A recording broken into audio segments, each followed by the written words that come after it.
true crime fans, it's good to see you again. You asked for and seemed to like our last compilation of episodes, so we're back with another. And indeed, going forward, we're looking forward to making a compilation of fresh cases, ones that may be too short to warrant their own fully fledged episode. Let us know if you enjoy that in the comments below.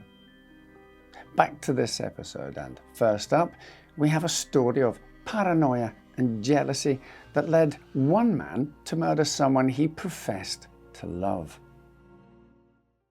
Not much is known about the early years of Charles Thomas Wooldridge. In fact, the exact date of his birth is unclear. Some sources claim that he was born in 1864 in East Garston, Berkshire, while others say that he was actually born 2 years later in 1866. Regardless of his birth date, Wooldridge came from humble beginnings. The son of a labourer, he worked as a ploughboy during his teenage years, using his meagre salary to support his parents and younger brother, Albert. In search of better opportunities, he decided to join the Royal Horse Guards and by 1891 was stationed as a trooper in the town of Farnborough in Hampshire, a county in southeast England.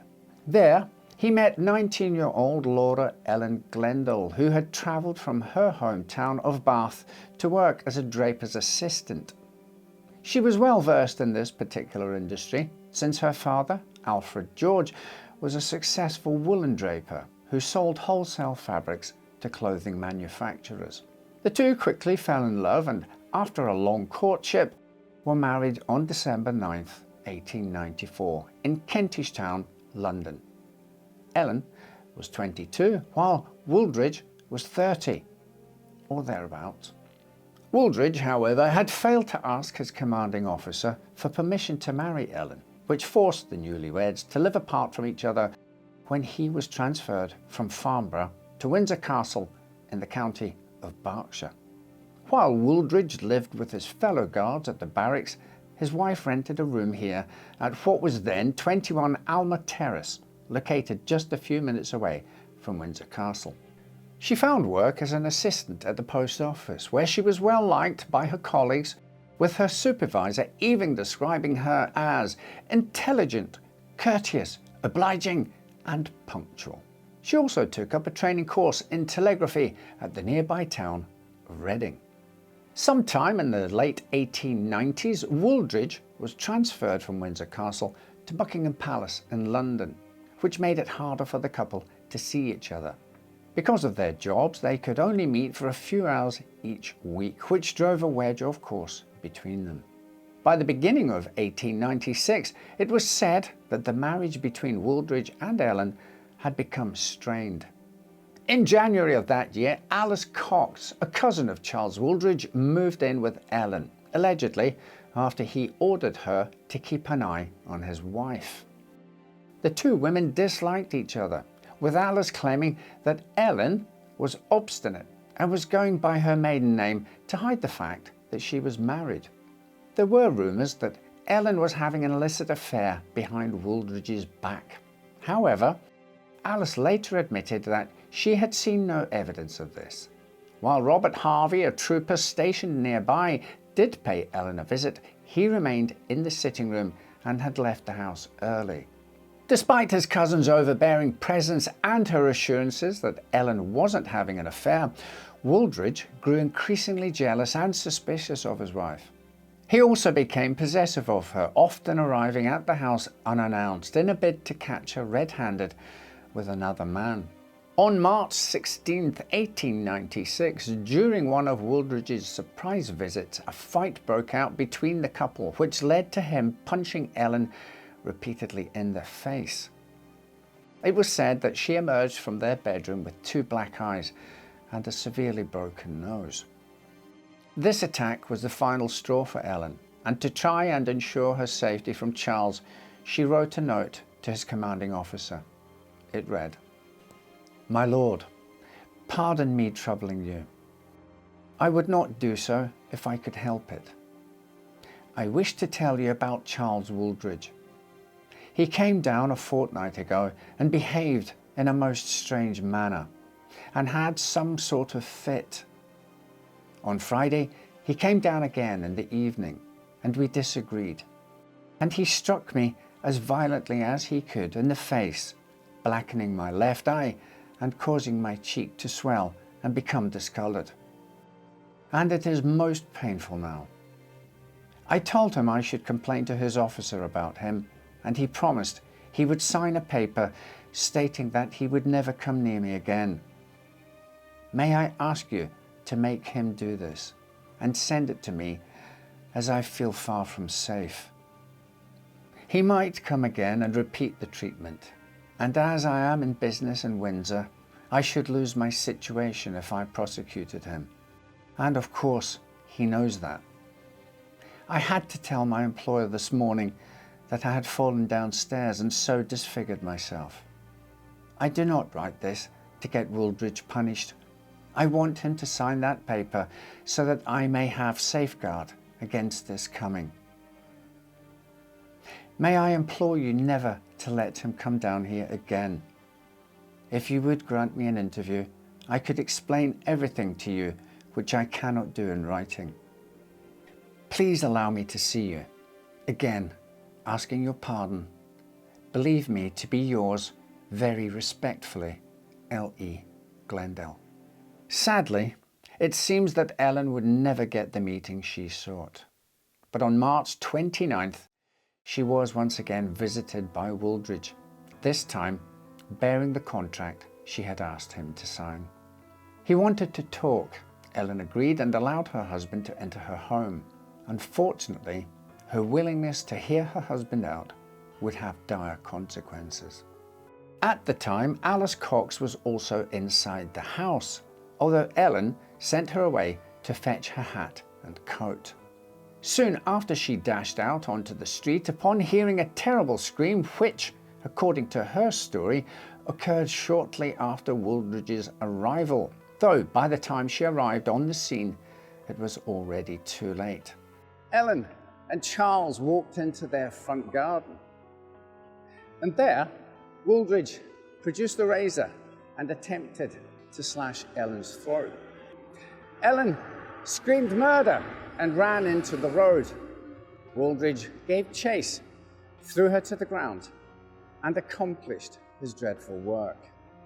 After nearly severing her head, he fled the scene, leaving the bloody razor behind.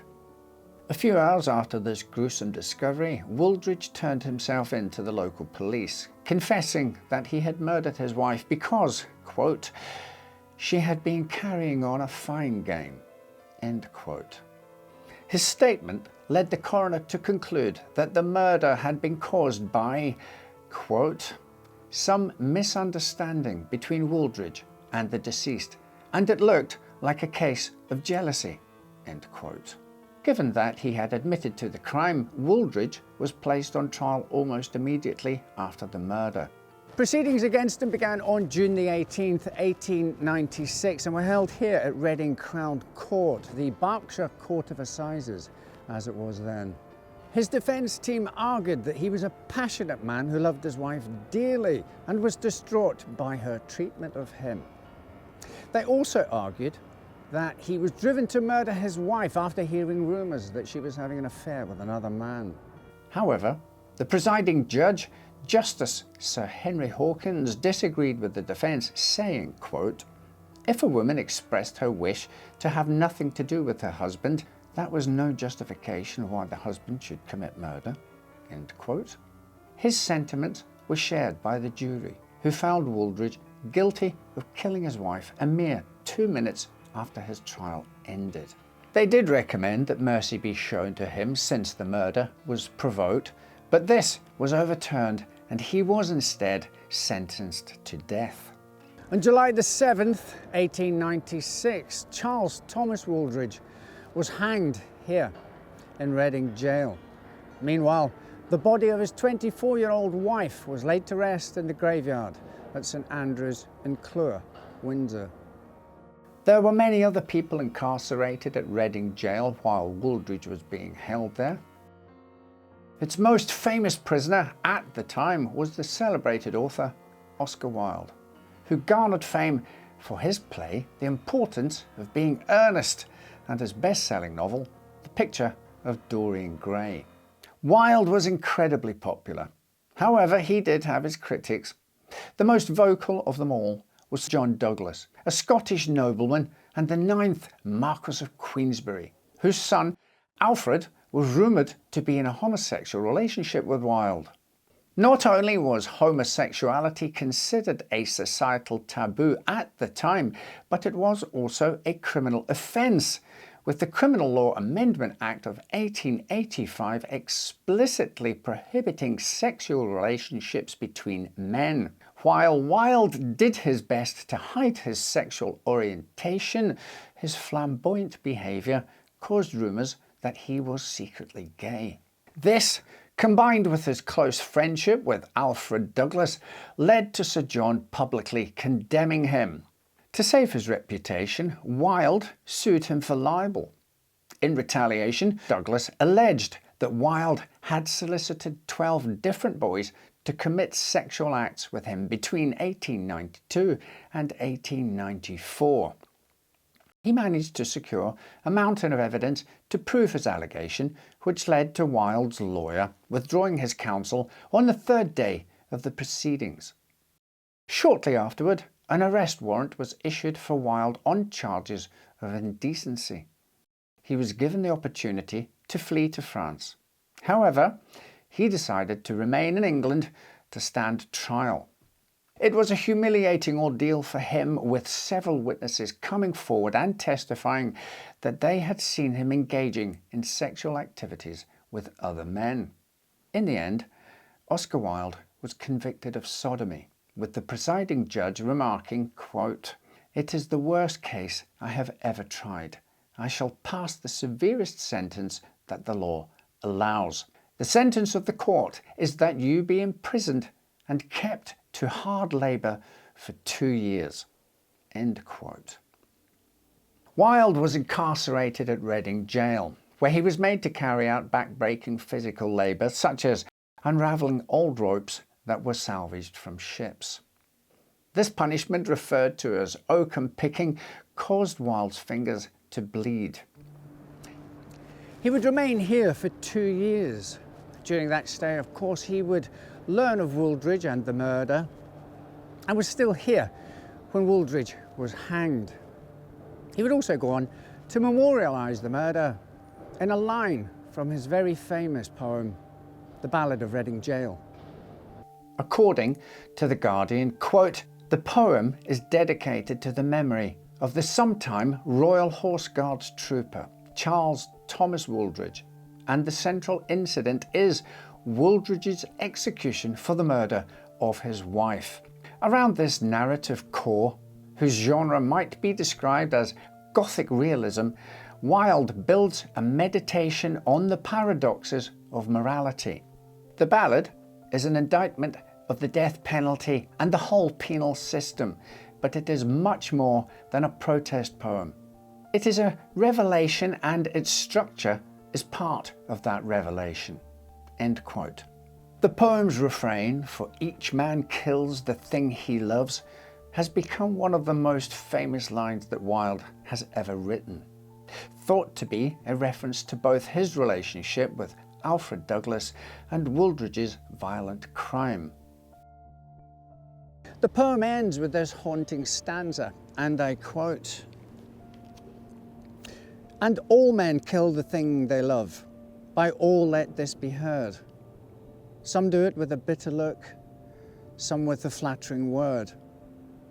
The coward does it with a kiss, the brave man with a sword." In our next story, we have a husband who, to be with his new love, murdered his last. Born on September 11th, 1862, in the city of Coldwater in Michigan, the young Hawley Harvey Crippen was known for his meek and mild-mannered nature. Later, he would develop an interest in medicine, more specifically homeopathy, the popularity of this alternative therapy growing massively at the time. He enrolled at the University of Michigan Homeopathic Medical School, but transferred to the Cleveland Homeopathic Medical College shortly afterward. It was from here that he graduated in 1884, which was also around the same time that he met his first wife, Charlotte. They went on to have a child together, a son, whom they named Hawley Otto. Unfortunately for the growing family, Charlotte suffered a stroke and died in 1892, leaving her young son motherless. While Dr. Crippen did his best to care for Otto's needs, he was unable to balance his homeopathic career with the energetic toddler. Admitting defeat, he travelled to California to entrust his 2-year-old son to his parents. He then continued to New York City to establish his own homeopathic practice and started working for Dr. Munyon, a homeopathic pharmaceutical company. It was while in New York that he met a woman named Cora Turner, the daughter of a Russian-Polish immigrant and his German wife. From the get-go, it was clear that Cora and Crippen's personalities were very different. While Dr. Crippen was quiet, gentle and reserved, Cora was incredibly assertive and extravagant, both of which were traits that made her come across as overbearing and intimidating. Despite this mismatch, the two married and moved to London in 1897, where Dr. Crippen set up as a distributor for Dr. Munyon's due to his US medical qualifications being insufficient to allow him to practice in the UK.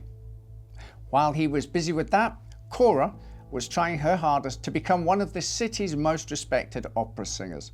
She failed miserably in this endeavour though, and began working at a music hall instead, where she performed under the stage name of Belle Elmore.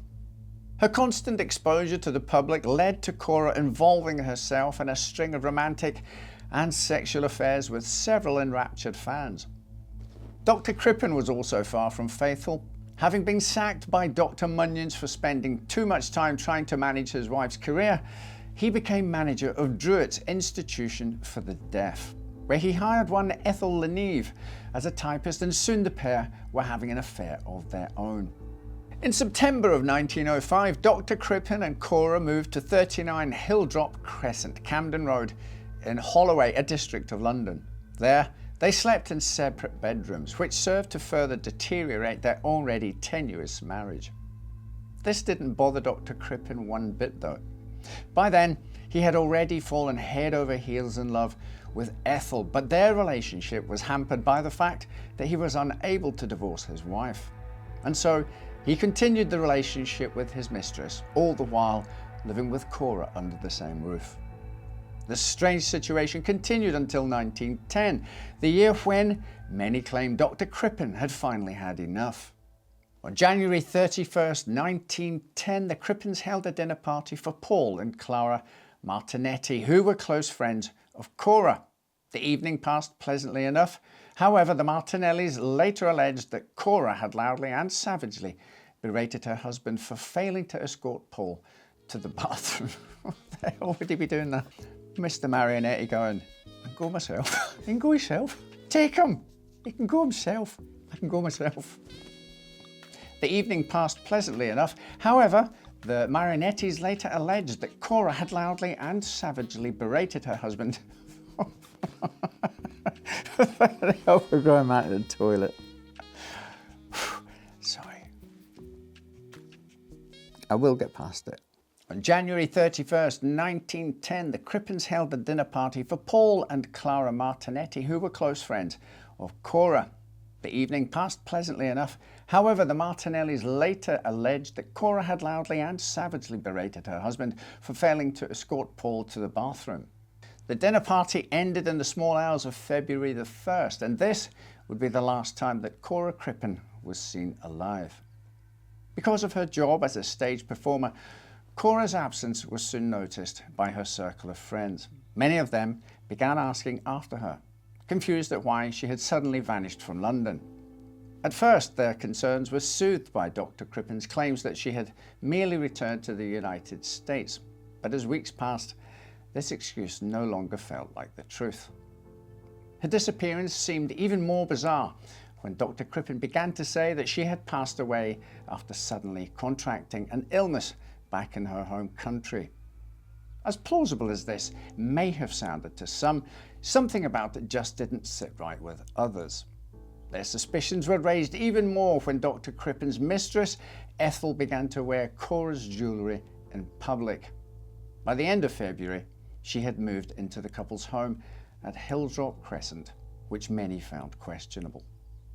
The unbelievable alleged circumstance of Cora's disappearance and eventual death, as well as the way the lovers were cavorting around in public, proved to be too much.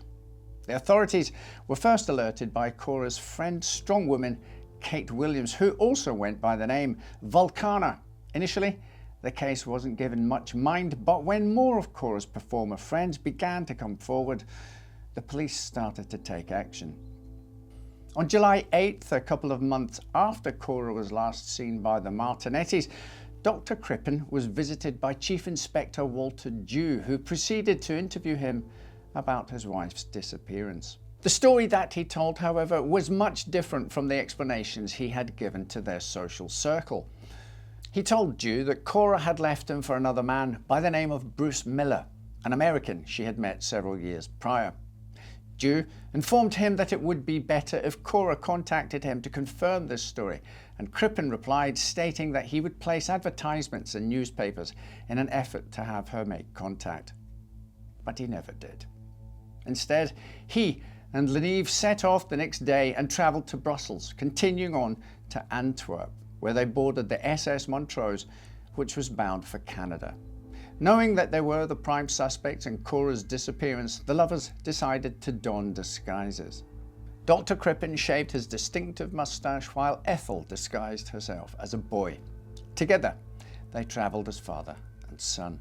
Back in London, the authorities were busy searching the home at number 39 Hilltop Crescent after it was found that its residents were missing. During the investigation, Chief Inspector Dew discovered that there were loose bricks in the floor of the cellar and ordered his officers to dig these up.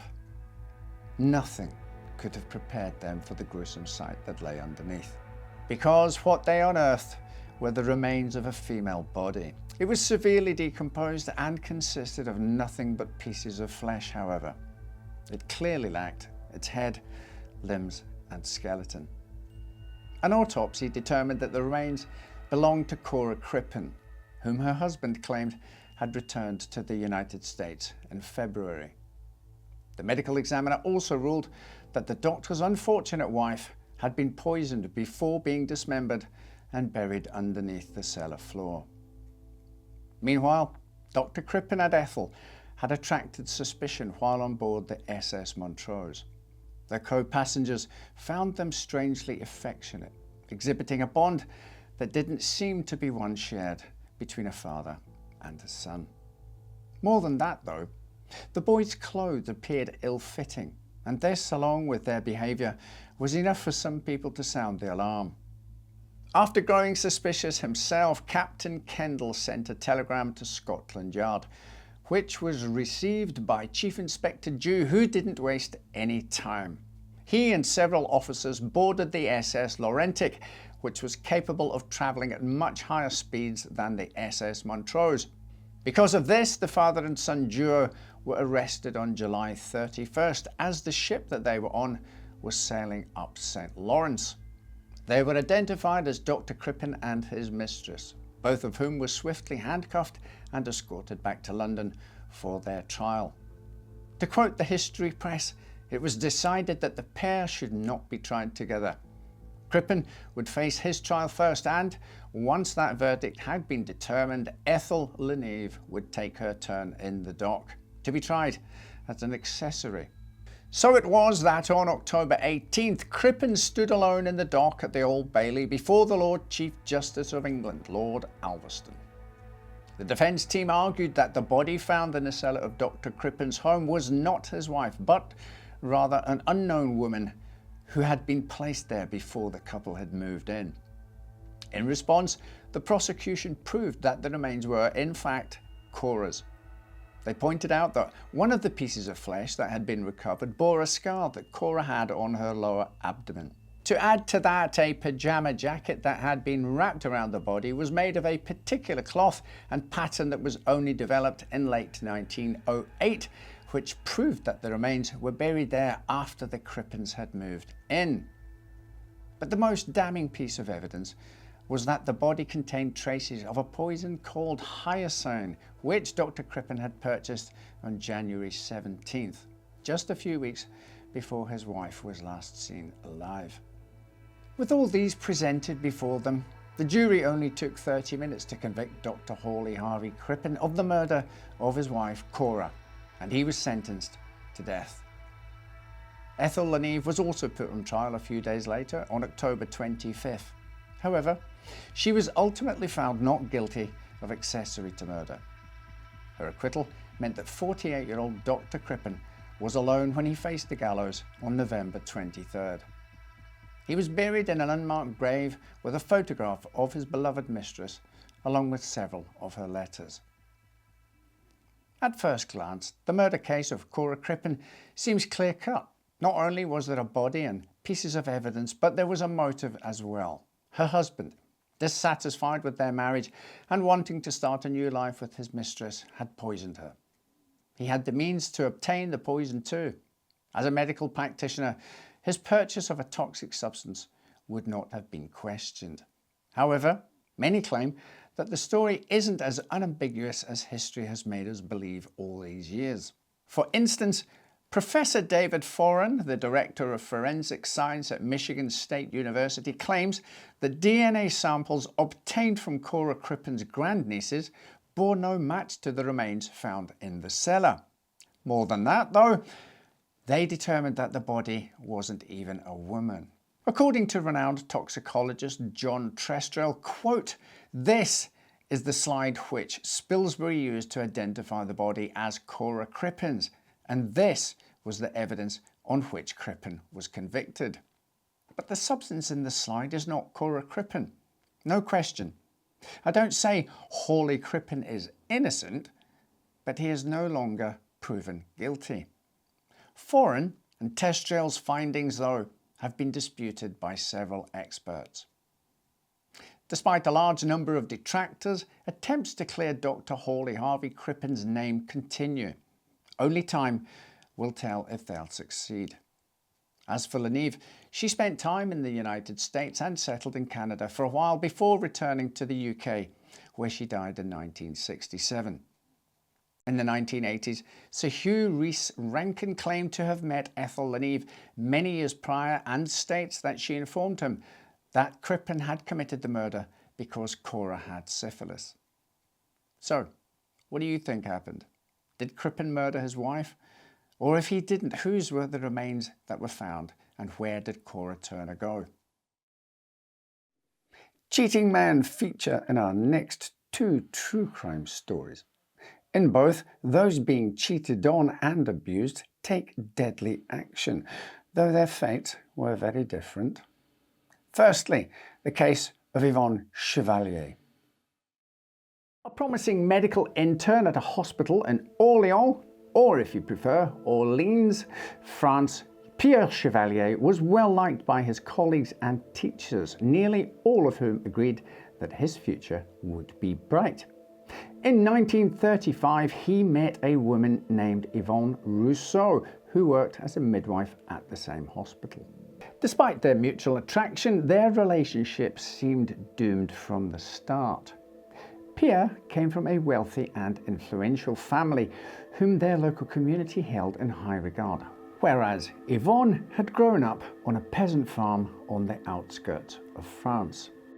However, the young lovers fought against societal norms and were wed in 1939.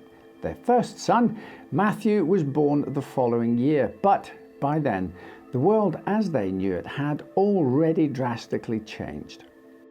The German invasion of France in May 1940 drove Pierre to join the French resistance, a line of work that tore him away from his wife and son. Keeping his distance from his family was heartbreaking, but Pierre forced himself to do so in order to keep them safe. Thanks to his high intelligence and affable nature, it didn't take long before he had made a name for himself in the underground, rising through the ranks to become one of its leaders. After the war, the role that he played in liberating the country from Germany earned him a French Legion of Honor Medal and a Croix de Guerre, or War Cross, both of which are amongst the highest military decorations in France. His reputation also won him an election, as he was appointed Mayor of Orléans sometime in 1945. That same year, Yvonne gave birth to their second son, whom they christened Turgot. Pierre may have been trained as a physician, but he took to politics with great enthusiasm, often leaving his family in Orléans to spend time in Paris, where he rubbed elbows with fellow politicians. This may have boosted his career, but it also took a toll on his marriage with Yvonne. During his time with the resistance, Pierre had lost the fiery passion that he once had for his wife, and the post-war years exacerbated this. Handsome, sociable and popular with everyone, he began to regard Yvonne as dull, unintelligent and unable to hold her own in the social circles he was now a part of. His indifference to her slowly grew into contempt, and at one point Pierre even told Yvonne that she disgusted him. Yvonne, on the other hand, continued to harbour her strong feelings for Pierre. In a bid to recapture her husband's love, she began to devour books on art, literature and politics so that she too could hold interesting conversations with other people. She also began wearing more flattering clothes and even frequented beauty salons to make herself more presentable. Despite her best efforts, Pierre remained indifferent. In desperation, Yvonne turned to alcohol and drugs, seeking in them the comfort and acceptance that her husband was unwilling to provide. It wasn't long before she became totally dependent on an amphetamine called Maxiton and a barbiturate known as Veronal. In early 1951, Pierre's political career was on the rise, and there were even rumours that he would be appointed as a junior cabinet minister, a prestigious position made even more impressive by the fact that he was just 42 years old. His wife was far from excited about it, though, especially since she had just received an anonymous letter stating that her husband had a mistress. This letter shocked Yvonne to the core, and she instantly set out to find proof for the letter's claims. It didn't take her long, as while searching through one of Pierre's suits, she came across a love letter stashed away in one of the pockets. The note was signed Jeanette and read, quote, "Without you, life would have no beauty or meaning for me." The writer may not have included her last name, but Yvonne knew in her heart that it must be their neighbour, Jean Perreux, whose husband, Leon, owned a successful department store in Orléans. More than a decade younger than Pierre, Jean was beautiful and sophisticated. Two things Pierre had convinced Yvonne she was not. She was also known for having a string of lovers, which she was able to hide from her husband, who was too busy running his business to pay attention to her activities. Armed with evidence of Pierre's affair, Yvonne left her children in the care of a maid and took a train to Paris, intending to confront him. However, she never made it inside the National Assembly where he worked, due to an usher who had been ordered not to let her enter under any circumstances. He also told her that her husband had refused to speak with her, which deepened the humiliation she felt. Undeterred, Yvonne returned to Orléans and confronted Jean Perreux instead. A fierce shouting match between the two women ensued, but this didn't resolve the situation. Feeling defeated, Yvonne returned home to wait for her husband's return. Yvonne's hopes of discussing Pierre's affair were dashed when he refused to talk about it with her, claiming that it was a private matter that didn't concern her. He continued treating her with contempt, which drove her to attempt suicide in a bid to force his feelings. However, this failed to work. Desperate and enraged, Yvonne applied for a firearms license and purchased a pistol, a semi-automatic handgun, and several bullets. She told people this was because she needed to protect herself and her children, since they were at risk due to Pierre's political career. Nobody knew that it was actually Pierre who needed protection from her. As Yvonne spiraled deeper into despair, her husband's reputation as one of France's most promising politicians grew. On August 11th, 1951, he was given his first cabinet job, a position as the Secretary of State for Technical Training, Youth and Sports. Thanks to this appointment, Pierre seemed well on his way to becoming a political behemoth.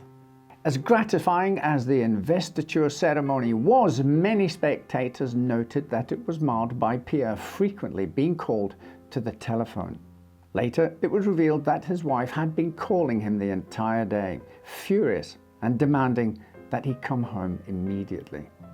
Pierre's colleagues at the National Assembly had been told that Yvonne was temperamental and rather high-strung, so her repeated phone calls to him didn't surprise them at all.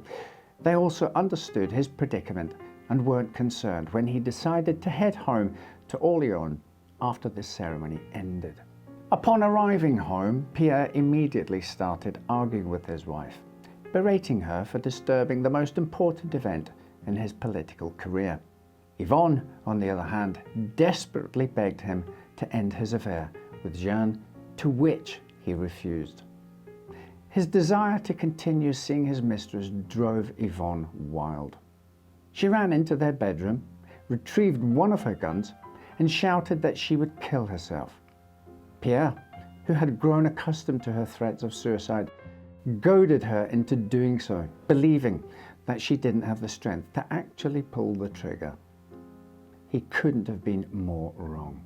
Only, rather than shoot herself, Yvonne fired 4 shots at Pierre, hitting him in the chest, forearm, thigh, and chin.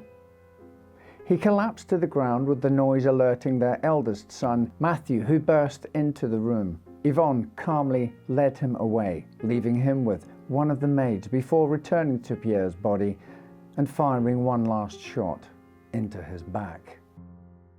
Afterwards, she telephoned the police telling them, quote, "Would you mind coming over at once?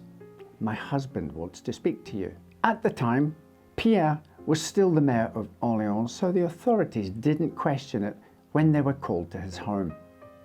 Nothing could have prepared them for the bloody and horrific sight that awaited them inside, nor could they have imagined that the killer would be brazen enough to admit to the crime. When the police arrived, Yvonne immediately gave herself up, announcing to them, "I have just killed my husband." Yvonne was arrested immediately and charged with murder. The following day, she asked for a female defense lawyer, claiming, "Only a woman could understand me." The trial the following year was sensational, with Yvonne subjected to a barrage of questions from Judge Raymond Jardin, who started the proceedings by recounting her peasant origins and the luxurious lifestyle she had been enjoying thanks to her husband's rising political career. The authorities noted that Yvonne seemed more remorseful during her trial, even admitting that she had planned to kill herself after shooting Pierre, but opted not to do so after thinking about the fate of their sons. Yvonne also claimed that Pierre's murder was nothing but a crime of passionnel, or a crime of passion. This argument implied that it was only her husband's infidelity and refusal to end the affair that drove her to shoot him. Many spectators sympathized with Yvonne. The support only grew when Jean Perrault, who was made to take the witness stand, shamelessly testified, quote, "I have a husband who is a good companion. I intend to stay with him. Pierre Chevallier loved me. I loved him. For love, one is never punished." The prosecution did their best to depict Yvonne as a jealous wife who selfishly sacrificed a promising politician, one who could have done a lot of good for France and its citizens. But their efforts were in vain. By then, the court's sympathies already lay with Yvonne, perceiving her as a good woman betrayed and mistreated by the husband she loved. After a 40-minute deliberation, the jury found Yvonne not guilty of killing her husband, Pierre Chevallier. According to an article published on November 17, 1952 in Time magazine, Outside the courtroom, thousands of bright-eyed housewives stood waiting in a drizzle of rain. When the verdict was announced, they broke into an ear-splitting cheer. "Bravo, Yvonne, bravo!" The drenching rain trickled down their husbands' coat collars, and the husbands of France shivered. Besides the acquittal, Yvonne Chevallier was also granted absolution by the Catholic Church. Unable to deal with the media frenzy in the months that followed her trial, she left France and migrated to New Guinea, where she began volunteering at impoverished communities, working as a nurse in a hospital for the poor. Perhaps she saw this as her own form of penance. She is believed to have spent the rest of her life there, passing away sometime in the 1970s. So, what do you think of the case of Yvonne Chevallier? Do you think she should have been imprisoned for the murder, or was the court right to let her go? Head down to the comments section to let us know your thoughts. Lastly, a case that stands out in British history. The murder of David Blakely by Ruth Ellis, the last woman to be hanged in the UK. Ruth Ellis was born Ruth Nielsen in the Welsh coastal town of Rhyl on Saturday, October the 9th, 1926, the fifth of 6 children of Elisabetha Chotols and Arthur Nielsen. Bertha was a Belgian war refugee and Arthur a cellist from Manchester, who had changed his original surname, Hornby, to Nielsen after the birth of Ruth's older sister, Muriel, in 1925. The first tragedy hit the family when Ruth was just 2 years old. In 1928, Arthur's twin brother died in a horrific accident when his bike collided with a steamroller. He was only 31 years old. The same year, another son, John, was born, and just for a moment, he helped Arthur overcome his grief. But then, little John also passed away in March 1929. The Nielsens moved around often, and after the 2 tragedies, they soon upped sticks again, moving to Basingstoke in Hampshire. However, a dark shadow still loomed over the family. According to Ruth's older sister, Muriel, their father had become physically and sexually abusive after his brother's death. In her book, Ruth Ellis, My Sister's Secret Life, Muriel writes that the horrible violence eventually culminated in the birth of a child in August 1936, when she was 16 years old. Allegedly, Bertha was well aware of the situation and pretended to be the child's mother. However, police still questioned Arthur, but no action was taken. In addition, Muriel says that her father turned his attention to Ruth when she reached puberty, but she fought back. She stated that Ruth once told her, "I'm not letting him do to me what he's done to you." She goes on to say her sister never went through exactly what she did, but that she was still terribly frightened of Arthur and suffered a lot. Ruth's behavior changed when she reached her teens. She began to run away, refusing to explain where she had been. She briefly attended Fairfield Senior Girls' School in Basingstoke, but left when she was 14 without any qualifications. However, she always made it clear she was not going to let a lack of education hold her back. Bertha once said about her daughter, "She wasn't like my other children. She was very ambitious for herself. She used to say, 'Mum, I'm going to make something of my life.'" After leaving school, Ruth started working as an usherette at the Central Cinema and Cafe in Reading, Berkshire. But then something unexpected happened. Her father, Arthur, was offered the live-in position of caretaker chauffeur at Pawn and Dunwoody lift manufacturers.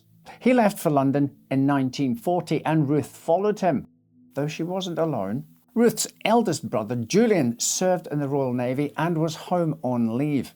He brought with him his latest squeeze, Edna Turvey. Despite her being 30 and Ruth 14, the pair struck up a keen friendship, and when Julian returned to the Navy, things would take a bizarre turn. Ruth's sister Muriel states that it was Edna who first got Ruth into the fast life. This may have been one of the reasons that led to the pair running off to London together, finding Ruth's father and lodging with him. He hadn't changed his ways, however, and continued abusing Ruth, though apparently this wasn't enough to satisfy his loathsome urges, and when his wife Bertha paid him a surprise visit, she caught him in bed with Edna. Edna was quickly on her way, and the rest of Ruth's family would eventually make the move to London. During the midst of World War II, Ruth was trying to live the life of a typical teenager. This included sneaking out of the house to party, though at the time most of the locations available to do so were either dingy bars or air raid shelters that had been commandeered to serve the same purpose. These parties would often have many off-duty soldiers from overseas in attendance. With their flashy uniforms and abundance of things like watches, rings and cigarettes, rare items at the time, they seemed very exotic to the women of Britain. One in particular caught Ruth's eye, a French-Canadian soldier named Claire André McCallum. The pair soon started a relationship, and early in 1944, the now 17-year-old Ruth fell pregnant. This caused much upheaval.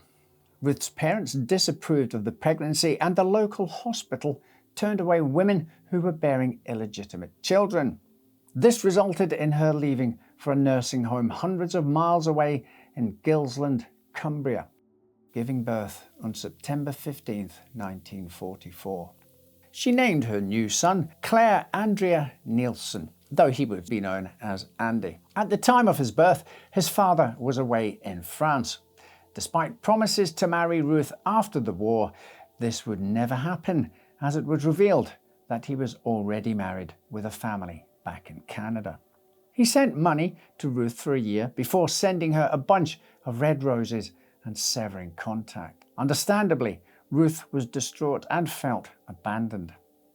To support her young son, she worked in factories and had several clerical jobs. However, these were not very well paid, and she decided to find something better. Often receiving compliments about her looks and figure, Ruth decided to try nude modelling. This paid vastly more than her previous jobs and eventually led her to becoming a nightclub hostess in Hampstead. But even though Ruth was now earning a good amount of money, it didn't come without significant drawbacks. Whilst at the Court Club on Duke Street, she worked for Maurice Conley, a man who was notorious for blackmailing his female employees into sleeping with him. By early 1950, having been used by men her whole life, Ruth began making money as a full-service escort, but she would eventually fall pregnant to one of her regular clients. She would go on to have an illegal termination 3 months in. On November the 8th, 1950, Ruth married a 41-year-old man named George Johnson Ellis, a divorced dentist and, unfortunately, an alcoholic who was prone to violence when drunk. On top of that, there were money issues and George's ongoing fixation with his ex-wife, his possible affairs with other women, and Ruth's jealousy. Overall, the relationship between the two was anything but stable. Still, Ruth eventually fell pregnant and her second child was born in 1951. However, George refused to acknowledge their daughter, Georgina, as his own. Soon after, Ruth and George went their separate ways. Ruth, Andy, and Georgina moved in with her parents, and she went back to hostess and escort work to support the family. By 1953, Ruth found herself managing a nightclub here at 37 Brompton Road in Knightsbridge, aptly named the Little Club. By then, she was well known for her beauty and indeed her signature peroxide blonde hair. She was lavished with expensive gifts from her admirers and indeed had many celebrity friends. Two men would soon enter Ruth's life. Desmond Cusson, a wealthy businessman and former Royal Air Force pilot, and David Blakely, a race car driver introduced to her by British Formula One driver Mike Hawthorne.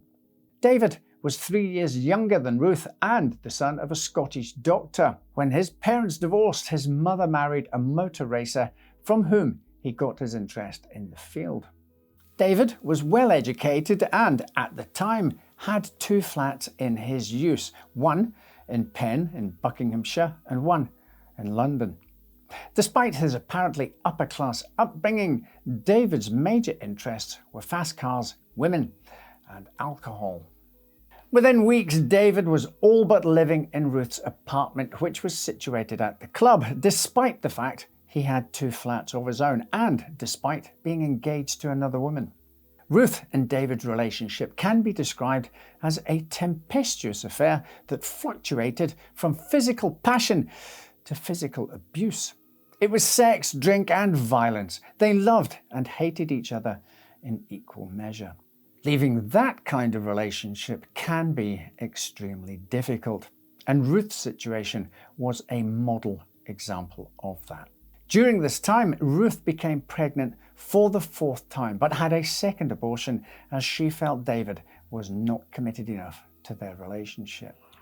She started seeing Desmond. He was besotted and would do anything for Ruth. He was 32, he was eligible, and he welcomed Ruth into his home, here at number 20 Goodwood Court, Devonshire Street, West 1. However, 27-year-old nightclub manager wasn't quite finished with David Blakely just yet. The two continued to see each other, even though their relationship was increasingly more violent and both were seeing other people. At one point, David offered to marry Ruth, with her saying yes. This soon changed after he caused her to miscarry in January 1955 when he punched her in the stomach during an argument. In February 1955, police were called to Desmond's apartment, where David said Ruth had tried to stab him. When they arrived, they found Ruth covered in bruises, with a black eye and problems walking, but apparently there were no further investigations into the event. In April, David, who had been selected to race at Le Mans, gave Ruth a photograph signed "To Ruth with all my love." A few days later, on Good Friday, he had again changed his mind and told his friends Anthony and Carol Findlater that he never wanted to see Ruth again. As David never returned to her flat, Ruth desperately telephoned the Findlaters, who simply ignored her. Ruth had previously suspected David of having an affair with Anthony and Carol's babysitter, and for her, him being in their flat without answering was unbearable. Ruth then called Desmond, who took her to the Findlaters' residence. One can only guess why this poor man, who was in love with Ruth, was willing to drive her to see another man, especially as the situation escalated to Ruth screaming at David and his friends. Nevertheless, Desmond took Ruth back home afterwards, but that was not the end of it. David and the Findlaters spent Easter weekend together. Then, on the 10th of April 1955, David came here to the Magdala Tavern to buy some cigarettes and beer with his friend, Clive Gunnell. As David drove off from the Findlaters to the Magdala, he was spotted by Ruth, who had taken a taxi from Desmond's to the Findlaters in the hope of finding David there. She paid off the taxi and walked a quarter of a mile to the tavern. And then she waited. Around 9:30 p.m, David and Clive emerged. And as David was looking for his car keys, Ruth approached him with a .38 caliber Smith & Wesson Victory model revolver in her hand. She fired the handgun, but the first shot did not hit the target, giving David a brief moment to try to escape.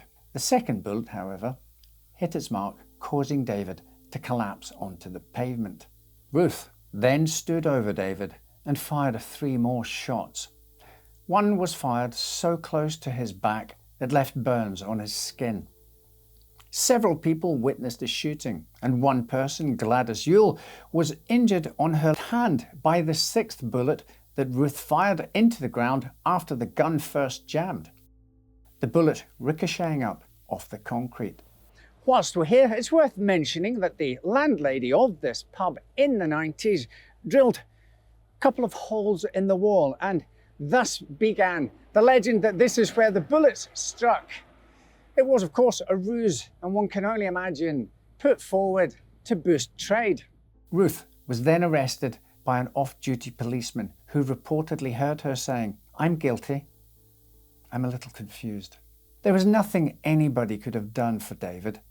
He had been fatally injured, having wounds on his trachea, aorta, lung, liver and intestines. And so David Blakely was pronounced dead on arrival at the New End Hospital. At 11 p.m. that night, Ruth admitted shooting David in the presence of senior CID officers. At 12:30 a.m. she was charged with murder and was examined twice by a medical officer and again by psychiatrist Dr. D. Whitaker for the defence and by Dr. A. Dalzell on behalf of the Home Office, but none of them found any signs of mental illness. That, of course, does not mean Ruth was in her right mind when she decided to shoot David, especially after continuous abuse. On June the 20th, 1955, Ruth appeared briefly in the No. 1 Court at the Old Bailey, London, before Mr. Justice Havers. Her appearance gathered much attention both inside and outside the courtroom. Ruth was wearing a black suit and white silk blouse, her hair freshly bleached, her trademark blonde. Ruth's defence had expressed their concerns about their client's looks, saying it might be better if she looked less striking. But Ruth did not want to change how she was. During the hearing, only one question was asked to Ruth by prosecutor Christmas Humphreys. It was, "When you fired the revolver at close range into the body of David Blakely, what did you intend to do?" Ruth's answer was simple. "It's obvious. When I shot him, I intended to kill him." Needless to say, it only took the jury 20 minutes to come up with the verdict and convict her, which meant the mandatory death sentence. Ruth was sent to Holloway Prison to await her execution. She herself did not want to appeal her rulings, but that did not stop others from trying. A public outcry ensued, culminating with her solicitor, John Bickford, writing a 7-page letter to Home Secretary Gwilym Lloyd George setting out the grounds for reprieve, along with a petition to the Home Office that had been signed by some 50,000 people, though the request was denied.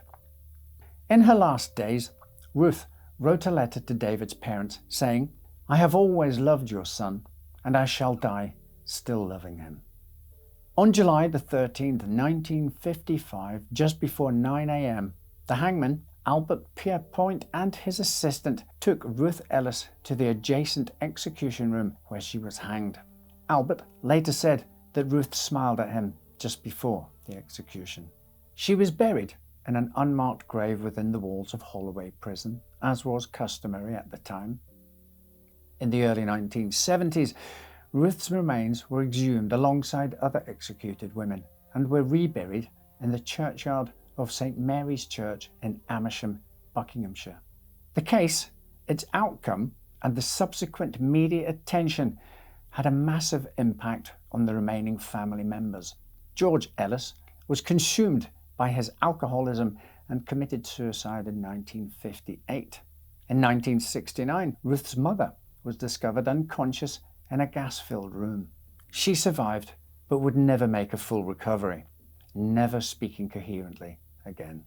And in 1982, Ruth's son, Andy, committed suicide shortly after desecrating his late mother's grave. His funeral was paid for by Christmas Humphreys, the man who had served as the counsel for the prosecution in his mother's murder case. Ruth's fate strengthened the idea that capital punishment does not have a place in modern society, and 10 years later it was abolished.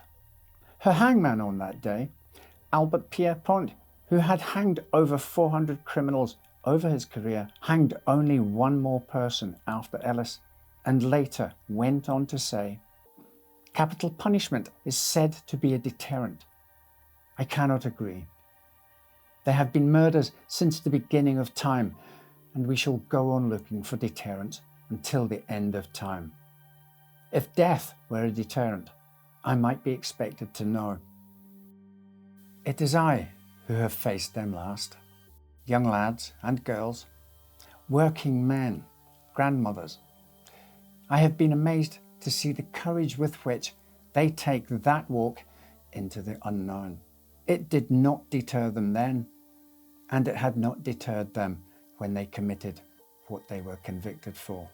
All the men and women whom I have faced at that final moment convince me that in what I have done, I have not prevented a single murder. It must be said, however, that he seems to have gone back and forth over his support for capital punishment after his retirement. What do you think about this case and capital punishment? Do you think Ruth's punishment was justified? Let us know in the comments below. And whilst I have your undivided attention, let me wind the clock all the way back to 1954, to number 11 specifically, across the road.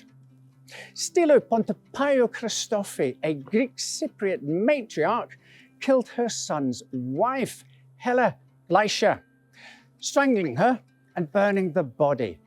Stilo was hanged several months before Ellis, making her the penultimate woman to face that particular punishment. But why am I telling you this?